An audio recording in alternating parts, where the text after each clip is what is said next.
Salut tout le monde, c'est Lily, je vous retrouve aujourd'hui sur la chaîne pour vous faire un update lecture. Oui, ça résonne, parce que du coup je suis en face de mon salon. Si ça pose trop de problèmes, j'essaierai de trouver une solution par rapport à l'écho que vous pourriez entendre. Je viens de sortir du boulot, du coup je suis un peu fatiguée et voilà, j'ai eu chaud. Et du coup, je vous retrouve pour un update lecture que je vais commencer sans plus attendre. Le premier livre que j'ai à vous présenter, il s'agit de Percy Jackson, le voleur de foudre de Rick Riordan, donc le premier tome. Ce livre-ci, je l'avais lu, j'avais eu envie de le lire, je veux dire, dans le cadre d'une LC sur le groupe OP des lecteurs, il y a 2 mois. Donc j'ai beaucoup de retard pour ce livre-ci. Percy Jackson, qu'est-ce que ça nous raconte? Alors, l'histoire du coup nous parle de Percy plutôt un jeune garçon qui n'a rien forcément d'extraordinaire. C'est quelqu'un de tout à fait banal qui est à l'école avec son meilleur ami,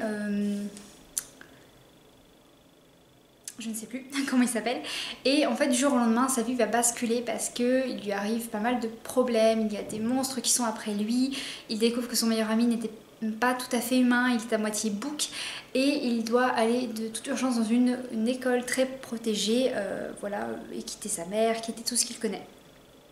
Sinon vous connaissez l'histoire, vous avez vu sans doute le film. Alors, concernant déjà les décors, donc on évolue en Amérique, sur plusieurs villes. Qui sont plus ou moins racontées au niveau de l'architecture, tout ça, même si c'est pas le principal sujet. Ensuite, on évolue beaucoup dans le camp des réfugiés, le camp des sans-mêlés, pardon. Et dans ce camp, ce que j'aime bien, c'est qu'il y a énormément de clins d'œil, à la mythologie, ce qui est tout à fait normal, mais on évolue dans quelque chose de très grec, très romain, et très, époque romaine, liée à la mythologie, les dieux, tout ça, ce que j'ai beaucoup apprécié. Concernant du coup les personnages, nous en suivons 3 en particulier, donc qui sont Percy, Annabeth et je vais le retrouver, Groover. Voilà, Groover. Nous suivons du coup ces 3 personnages qui vont se lier d'amitié dès le début du roman. Contrairement au film, bref. Et nous suivons également Chiron, enfin différentes personnes qui règnent entre guillemets, qui dirigent le camp de Sans-Mêlés. Et d'autres aussi, des dieux qui vont apparaître, la Gorgone, enfin plusieurs types de personnages plus ou moins importants vont aussi arriver dans l'histoire. Les personnages, je les ai bien aimés, les personnages principaux. Percy, il est pile ce à quoi je m'attendais comparé au film en fait. C'est vraiment le héros qui doit essayer d'accepter son destin, qui savait pas trop à quoi s'attendre, qui est en colère contre son père qui l'a plus ou moins renié en fait, qui l'a jamais connu. Nous avons Groover du coup, le satyre, qui était vachement plus dynamique quand même dans le livre que dans le film, et il a vraiment une vraie histoire. Le film on le connaît pas trop et on en apprend plus dans le livre sur lui et sa famille. Annabeth, je l'ai préférée dans le livre que dans le film parce que dans le film elle est vraiment très froide, alors que dans le livre on a vraiment une jeune fille qui montre un masque, qui a une armure émotionnelle et qu'on va apprendre à connaître au fur et à mesure du roman. Concernant du coup l'écriture, ça se lit très facilement. C'est vrai que j'ai eu du mal à rentrer dedans parce que j'ai eu des périodes difficiles en termes de paperasse, d'administration, de scolarité. J'avais d'autres priorités on va dire que la lecture, et du coup c'est vrai que je me suis pas tout de suite mis dedans, mais j'ai anticipé aussi pas mal parce que c'est des films que j'ai beaucoup aimé, les Percy Jackson, et m'attaquer du coup enfin au livre c'est quelque chose. Du coup, vous voyez, pour le texte, ça se lit très facilement. J'ai tout de suite été happée par l'intrigue et comme j'adore la mythologie, ça m'a tout de suite plu et je suis direct rentrée dans l'histoire. Et puis après, le flow était assez rapide et assez soutenu. Ensuite, concernant, on va dire, je vous fais pas mon avis par rapport au film. Je pense que je le ferai dans une autre vidéo. Vous savez, les fameuses vidéos livres VS adaptation que je vous promets depuis une bonne année, je pense, que je vais enfin pouvoir tourner dans mon propre appartement. Donc du coup, je ne serai pas dérangée. Et voilà, c'est prévu, ne vous en faites pas. Du coup, par rapport à mon avis, j'ai juste adoré ma lecture. J'ai très hâte de lire la suite parce que c'est totalement différent en fait des films. Enfin, c'est beaucoup différent, on va dire, des films. Il y a beaucoup de passages qui m'ont fait rire. C'était un bon moment, léger, avec le sourire. Ça m'a fait du bien en fait de lire ce livre qui était très léger parce que je vous invite à aller voir du coup, je vous la mets dans la barre d'informations, c'est une vidéo storytime qui est sur ma chaîne secondaire. Mais il s'est passé pas mal de choses quand j'ai emménagé ici, enfin quelques jours plus tard en fait, il s'est passé quelque chose de assez compliqué et que j'ai mis du temps en fait derrière à me réhabituer en fait doucement à l'appartement. Je vous en dis pas plus, c'est pas non plus hyper grave, mais du coup j'avais mis du temps, je m'étais pas tout de suite remis à la lecture pour une bonne raison, et en fait pouvoir me poser à nouveau et me sentir bien, et du coup lire un livre, ça m'a fait vraiment beaucoup de bien au moral et physiquement aussi, parce que du coup j'ai pu dormir à nouveau. Bref, du coup ouais, c'était un très bon livre et j'ai hâte de lire la suite. Je pense que je vais me le réserver à la librairie dès que je vois le tome 2 passer. Je me le mets de côté. Ensuite, le second livre que j'ai lu, donc là c'était un service presse qui est arrivé à la librairie. Il s'agit des Ombres de la toile de Chris Brookmyer, donc ça fait un moment qu'il est arrivé quand même à la librairie. Mais on m'avait dit, voilà, on m'avait filé ce polar-là à lire pour me dire, tu lis comme ça, tu auras un avis sur cet auteur. Et ils ont bien fait. Dans cette histoire, nous avons deux personnes, plutôt trois en fait, deux et demi, allez, on dit deux et demi, nous avons deux points de vue et demi. Le premier, c'est celle d'une jeune fille qui s'appelle Sarah. Je crois qu'elle s'appelle Sarah. Enfin bref, on est sur une jeune fille qui a une quatorzaine d'années, qui doit s'occuper de sa sœur toute seule parce que sa mère est en hôpital psychiatrique et elle a contracté beaucoup de dettes. L'autre point de vue que nous suivons, c'est celle d'un inspecteur qui va... Pas d'inspecteur, pardon, un journaliste qui a eu une gloire en fait phénoménale dans sa jeunesse et qui essaie de... comment on dit déjà ? Redorer son blason, voilà. Et nous avons également une bande de hackers que nous suivons qui vont faire un énorme coup pour braquer une banque. Voilà, donc c'est les trois points de vue de l'histoire, et en fait de fil en aiguille, les trois histoires vont se lier. On va découvrir que un des hackers, on le suit depuis le début, et voilà, ils vont se rencontrer et il va y avoir vraiment ce côté, vous savez, les destins qui se mêlent. Ils sont plus ou moins liés depuis le début, ils se rencontrent en face à face, ou aussi technologiquement, je sais pas si ça se dit, mais du coup voilà, ils vont se mêler et on a une vraie histoire avec des soucis familiaux d'un côté, le hacking de l'autre, le journalisme de l'autre, le côté d'information, tout ce qu'on reçoit, aussi le fait de se faire la fraude, de se faire hacker. Il y a tout un gros truc là-dessus dans l'histoire, ce qui était très plaisant. Ensuite, concernant du coup les personnages à part, donc le journaliste, j'ai bien aimé parce qu'on n'avait pas ce côté de fouine vraiment qui était un peu mauvais, du style le journaliste dans Dragon Rouge qui était vraiment une vraie voilà. Et du coup je l'ai bien aimé pour ce côté là parce qu'il avait un côté très touchant, très nounours, vous savez, de vieux monsieur qui a de l'expérience. Enfin, vieux monsieur, il a 50 piges au moins, mais voilà, il y avait ce côté de j'ai de l'expérience, je suis attentionné et compréhensif, mais j'ai encore de la pêche et je veux réussir. Du côté de la fille et du coup de la petite sœur, j'ai trouvé ça très touchant parce qu'on est sur une jeune fille qui n'a pas du tout fini de grandir, qui doit être à l'école, qui doit gérer énormément de responsabilités, en plus du coup de la peur au quotidien de voir des gens débarquer dans son appartement, de lui prendre tout ce qu'elle a. Et ce que j'ai adoré, c'est qu'au début de l'histoire, on a un passage qui est très fragile d'abord, et ensuite on va la voir se renforcer, et en fait on va découvrir que ce côté de fille fragile, c'est juste un masque. En fait derrière on a une super combattante, en fait, une fille pas mal badass qui sait ce qu'elle fait, et c'était juste très plaisant à voir parce que c'était juste très plaisant à voir parce que du coup vous aviez cette jeune fille, voilà, qui ça faisait un peu de peine. Moi j'ai compati énormément parce qu'on lui mettait tout sous le dos alors qu'elle doit s'occuper de sa petite sœur toute seule, elle essaie de faire au mieux pour elle. Du coup voilà, les hackers je vais pas en parler, je vais vous laisser la surprise. Concernant les décors, les décors et les ambiances en fait du coup de l'histoire, on est sur une partie quand même assez lourde et mélodramatique au niveau de la jeune fille, parce que bien sûr sa mère ne l'aide pas du tout parce qu'elle est totalement cinglée, qu'elle lui rejette tout sur elle. Enfin c'était un peu lourd de ce côté-là, mais on est sur voilà, toute une histoire, vous savez, où on a un personnage qui est fragile au niveau de sa situation et physiquement, et on veut compatir avec lui, on est tout de suite lié à eux. Et il y a cette ambiance là où vous compatissez, vous prenez vraiment part à l'histoire, et ça c'était très touchant et très plaisant. Concernant les décors, on est je crois en Amérique ou en Angleterre, je ne sais plus très bien, il me semble qu'on est en Angleterre. Oui, oui, on est en Angleterre. On évolue dans deux sphères. Il y en a un, ça va être les bas-fonds, vous savez, parce que la jeune fille n'a pas forcément le luxe de se payer un bel appartement bien moderne. Et une autre sphère qui est, on va dire, le quartier qui a été restauré par les nouveaux qui viennent d'arriver, la nouvelle génération, qui a plein d'idées reçues pour les commerces, qui veulent faire ça, oui, ça et tout. On est sur cette ambiance-là de bohème, jeune génération, jeune entrepreneur. C'était assez sympa parce que j'avais le côté, vous savez, très industriel avec le vieux qui se mêlait, et j'ai juste adoré ce type de décor. Concernant l'écriture, le texte et l'écriture étaient très faciles à suivre. On avait des passages, vous savez, où il y avait le hacker qui parlait, donc on avait un texte en fait très code, très technologique, qui était très sympa en fait au milieu de l'histoire, et ça faisait un peu une coupure dans l'élan du coup de l'histoire en elle-même. Et concernant du coup aussi l'histoire en soi avec les personnages, leur point de vue et tout, c'était très bien raconté. C'est vrai qu'au niveau du personnage de la jeune fille, j'avais pas forcément l'impression tout le temps d'avoir une jeune fille en face de moi, parce qu'elle est tellement mature, elle a tellement dû faire des choses pour réussir, pour s'en sortir avec sa petite sœur, que du coup on avait vraiment une vraie maturité.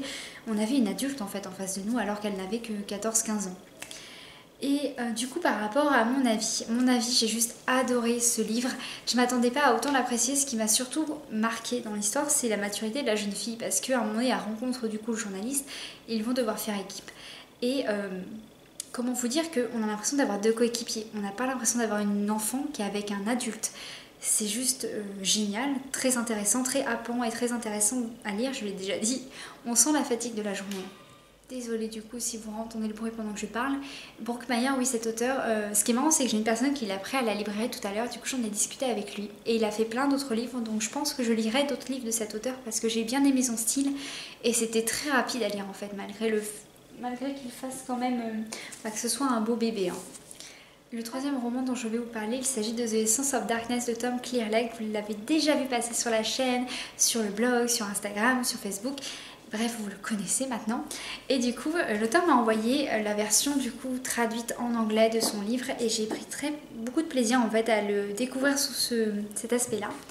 Et du coup, pour l'histoire, nous suivons un jeune agent du FBI, oui, un jeune agent, qui a eu vent en fait de disparition d'enfants assez importantes, et il va se rendre dans une forêt qui borde le village où les disparitions ont eu lieu pour mener l'enquête. Sauf que déjà arrivé dans cette forêt, il sent qu'il y a quelque chose qui va pas du tout. En fait, il y a un silence de mort qui y règne, les animaux sont quasiment inexistants, les bruits aussi. Il y a vraiment une atmosphère très pesante sur cette forêt. Et en fin de journée, je crois, ou en beau matin, il va découvrir des choses un peu étranges qui sont liées à des rituels chamaniques, sataniques, tout ça, à un endroit précis de la forêt. Et sans le vouloir, il va y prendre part et devenir un peu un objet de, comment je pourrais dire, de force obscure. Non, un jouet plutôt, enfin... Bref, il va perdre totalement le contrôle de la situation, et là s'enchaînent plusieurs suites d'événements assez importants, assez glauques. Enfin voilà, il y a énormément de détails très sombres, et voilà, si vous ne connaissez pas encore cet auteur, foncez, parce qu'il est juste trop intéressant. Ses livres sont juste géniaux.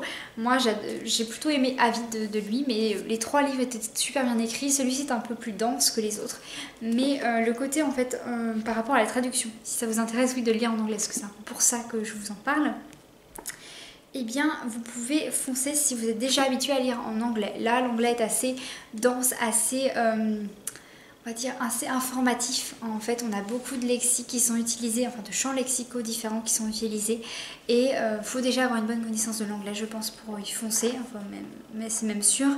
Du coup voilà, si vous avez déjà l'habitude de lire en anglais, que vous êtes plutôt à l'aise avec votre niveau anglais, vous pouvez foncer le lire en anglais. Et du coup, je vous ai pas fait pour cette chronique là, je vous ai pas fait, vous savez, un truc voilà, précis, catégorisé. Je le ferai dans une autre vidéo, parce que je vais en faire une spéciale pour cette édition là, c'est prévu, je ne sais pas quand est-ce que je vais la tourner, mais je le ferai. Et du coup à ce moment là je ferai bien la présentation de tous les livres qu'il a écrits pour le moment. Le quatrième livre dont je veux vous parler, il s'agit de La dictatrice de Diane Ducret. Ce livre-ci, je l'ai pris à la librairie, enfin ils m'ont prêté un exemplaire quand les 15 sont arrivés, pour que je puisse le lire assez rapidement et pouvoir le conseiller à des personnes. Alors La dictatrice, c'est le premier livre déjà féministe que je lis, et ça a été plutôt inattendu. Concernant l'histoire, nous suivons Aurore, qui est une jeune femme assez, on va dire, normale, banale dans un premier temps, jusqu'au jour en fait, lors d'une manifestation, elle va être la première à lancer la pierre sur les ministres qui venaient de prendre une grosse décision politiquement parlant, et du coup elle va leur lancer en fait une pierre au visage. Voilà, littéralement, et elle va en blesser un, sauf que son geste n'est pas passé inaperçu, sa voix non plus, parce qu'elle s'est quand même exprimée parmi tous ces gens qui étaient en colère et qui n'étaient pas d'accord du tout avec ce qui était prévu. Elle va vraiment être entendue par le peuple, et quand elle va être en prison, elle va continuer elle va garder un lien en fait avec le peuple. Voilà, c'est comme ça souvent qu'il est présenté, le peuple, on n'a pas forcément de nom précis. et elle va garder un lien avec eux et se faire de plus en plus de disciples, de suiveurs en fait. Et quand elle sort de prison, on a plusieurs personnes qui viennent et qui lui disent bah maintenant on va faire en sorte que tu sois élue présidente, donc on va commencer une campagne politique. Voilà. Et du coup, ils commencent leur campagne et voilà, de plus en plus de monde la suivent. Elle fait des choses assez remarquables, on va dire, pour une femme, pour l'époque. On est à notre époque actuelle, mais je veux dire, elle a réussi à débloquer des situations qui étaient quasiment foutues. Et c'est assez voilà, surprenant pour le peuple, pour le lecteur. Et elle va rapidement monter au pouvoir, tout ça, jusqu'à ce qu'elle atteigne, on va dire, un niveau assez haut. Et à chaque fois, elle va faire valoir la loi des femmes, elle va faire valoir la voix des femmes et leur égalité vis-à-vis des hommes. Elle va beaucoup faire valoir, vous savez, l'égalité entre tout, je veux dire la justice, le fait que économiquement nous devons être au même niveau, la paix dans le monde, en fait elle va être très sur ce côté de société idéale en fait, on est beaucoup sur ça, c'est une utopie, il faut le dire de toute façon, c'est une utopie, elle veut construire une utopie, pas dans le sens, parce que du coup le terme la dictatrice ça peut être assez trompeur, et là je suis en train de m'égarer, du coup je vais reprendre pour m'arrêter voilà, à cet endroit-là, et on va commencer pour les personnages. Pour les personnages, nous suivons surtout Aurore, qui est une jeune femme qui a toujours eu du caractère du début jusqu'à la fin du roman, et elle ne change pas. Vraiment, elle se fragilise un petit peu à un certain moment, elle s'adoucit, je dirais même, mais elle ne va pas vraiment changer de caractère et d'esprit, d'optique, de motivation.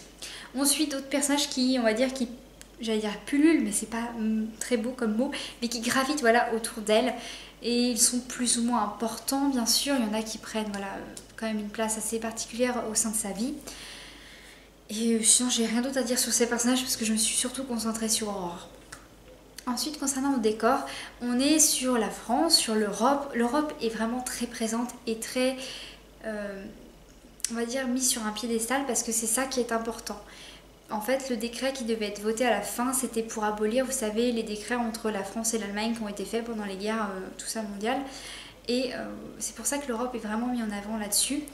On est sur plusieurs aspects aussi de la France, notamment Paris, les grosses villes, mais aussi on a tout un décor romain qui est fait parce que la dictatrice ce n'est pas du tout en lien avec Hitler, mais elle joue beaucoup sur cette société utopique romaine. Elle s'inspire de Jules César. Donc on va beaucoup être sur une ville, vous savez, romaine, avec beaucoup d'inspiration italienne plutôt, et du coup sur ce genre de décor ça va être pour ça. Concernant les scènes, l'ambiance, tout ça, l'atmosphère, c'est un roman qui est assez lourd à certains passages parce que notamment quand elle sort de prison, quand elle vient de faire sa campagne, tout ça, sa pub, on a une jeune femme en fait qui va lui jeter des fœtus morts à ses pieds. Donc je vous dis que là on est dans le... Ça a monté le livre d'un cran en fait quand ça s'est passé, sachant que ça se passe au début du livre.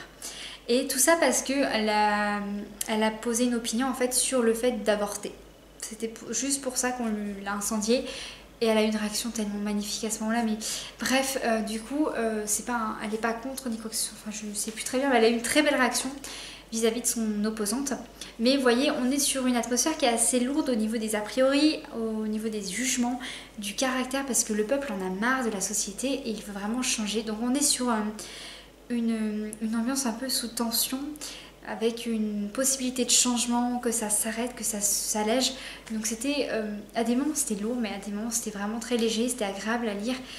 Concernant le texte était étonnamment très poétique, très romantique au niveau de la tournure des phrases, ça j'ai adoré. On a vraiment une poésie dans le texte, et je vais vous lire justement les dernières lignes, pas de l'histoire, mais d'un petit mot que l'auteur a rajouté, qui m'a beaucoup touchée. Alors...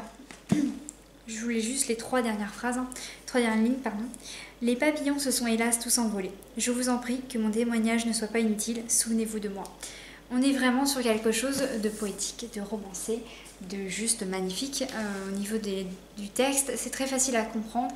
Il y a certaines tournures de phrases qui peuvent être un peu compliquées, un peu complexes, mais sinon, voilà, c'était très facile à lire. Le rythme était assez soutenu. On avait quelques passages de description qui étaient un petit peu lourdes peut-être, mais sinon, moi je l'ai lu en une journée je crois, et ça a été très rapide et j'ai passé un très bon moment. Concernant ensuite mon avis, en tant que du coup je n'avais jamais lu, je veux dire, de roman féministe. Et du coup, cet aspect-là m'a plus ou moins touchée, en fait. C'est pas ce que je recherchais dans le livre, mais du coup, j'ai quand même pu ressentir cet élan vis-à-vis des femmes, ce côté où on privilégiait un petit peu leur voix, leur opinion. Et c'était... Bon, j'ai apprécié, mais sans plus, hein, vraiment, ça m'a pas plus touchée que ça. Mais sinon, j'ai passé un bon moment avec le livre. C'est vrai que c'était inattendu parce que je n'avais jamais... C'est pas un livre que j'ai été lire de moi-même, que j'ai été piocher. On me l'a donné, on m'a dit tu le lis s'il te plaît. Non, c'était pas un ordre non plus, mais essaye de le lire quoi. Et j'ai essayé, j'ai réussi, je suis plutôt contente. J'ai été au bout du livre et voilà, j'ai passé un bon moment dans cette lecture. Peut-être que j'en ne lirai pas d'autres de cet auteur parce que voilà, j'ai bien aimé, mais sans plus. Hein, c'était pas une grosse préférence pour le genre, mais comme premier livre féministe sur la politique et tout ça, on était pas mal quand même. Donc c'est un livre que je vous recommande si vous aimez ce style de lecture, donc sur les femmes, sur l'opinion, sur la politique, sur le fait de faire valoir ses idées, de s'ériger contre les puissances. Vraiment celui-ci, vous pouvez foncer, il va vous plaire, sachant qu'il est très très bien écrit, qu'il se lit très facilement. C'est tout pour cette update lecture, j'espère qu'il vous aura plu. N'hésitez pas à me dire en commentaire surtout ce que vous pensez de ma nouvelle organisation en fait par rapport à la façon de parler des livres. Donc là, exceptionnellement pour The Essence of Darkness, je ne l'ai pas fait parce que je vous l'ai déjà présenté je ne sais pas combien de fois. Et du coup, je vais essayer que ce soit un peu plus, on va dire, un peu plus posé, un peu plus concret. Hein. Je crois que vous pouvez... Oui, je crois que j'ai déjà fait, du coup, mon autre update lecture est paru hier, donc nous étions lundi. Du coup, vous pouvez aller voir, comparer peut-être ce qui diffère. Mais dites-moi déjà en commentaire voilà, ce que vous en pensez de cette nouvelle organisation. Ce que vous pensez aussi des livres que j'ai lus, si vous en avez lu certains qui pourraient me plaire. Moi, ça me fait toujours plaisir de les voir dans vos commentaires, vos recommandations. Je vous dis à très bientôt et vous souhaite une très bonne lecture.